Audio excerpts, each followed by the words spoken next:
Hello friends, welcome to Right Clicks with Saravana. Balancing pressure and performance. Not an easy task. You know, any kind of pressure, anxiety, stress is expected to lower the performance. Especially in medical parlance, any kind of pressure, stress, or anxiety is considered as a bad thing and it may lead to depression. We go for medicines, treatment, right? But in the last video, I spoke about the comfort zone and the relative comfort one enjoys there. But for improving the performance, we need to have optimal anxiety. That's the relative anxiety. Optimal. It has to be optimal to provide optimal performance. This has been proved beyond doubt by scientific research a century back. In 1908, two psychologists, Yerkes and Dodson, they did a classic experiment in psychology and they came up with some astonishing results. And later on it has become known as Yerkes-Dodson law. So this law defines the relationship between the pressure and the performance. It says a little bit of arousal or anxiety is important to improve the performance. But this anxiety has to be optimal. If it is too low, then it will not be in a position to motivate the people.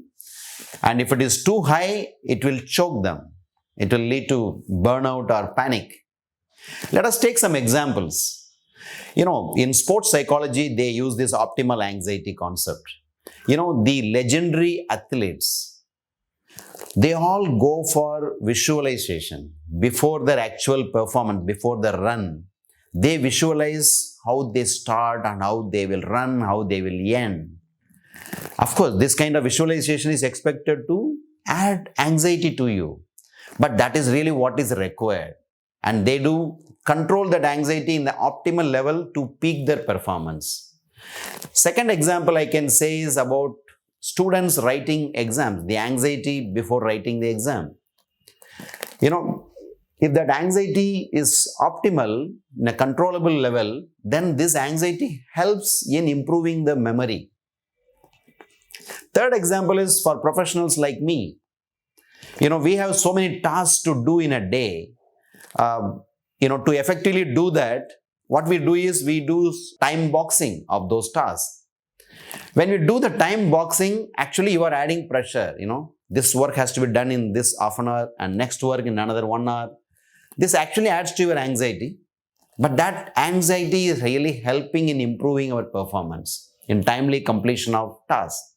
Friends, this Yerkes-Dodson law is also called as inverted U theory or bathtub curve theory. In this curve, you see the left end. That is like no anxiety, no stress. So absolutely there is no motivation for the people to work hard. So they remain sloppy and unmotivated.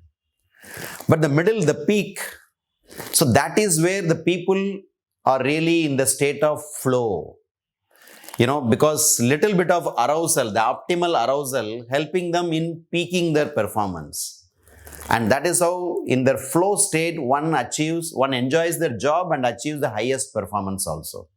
But if this anxiety level goes up, that's the right end of the curve.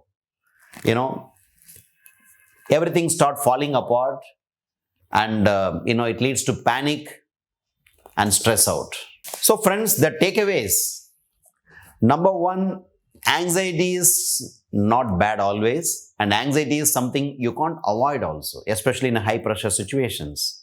So you need to really understand the anxiety and you need to be aware of it and you need to control it to that extent that this anxiety remains at optimal level to improve your performance.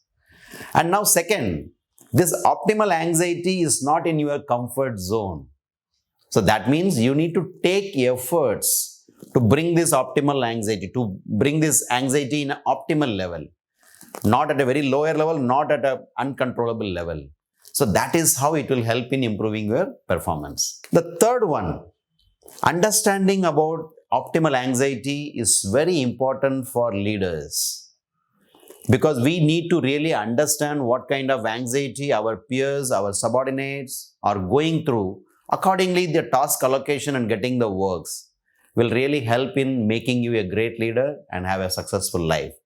That's all from this video on relationship between the pressure and performance. I'm sure you would have liked this video. If you like, please subscribe to this channel. Until I see you next week, bye-bye.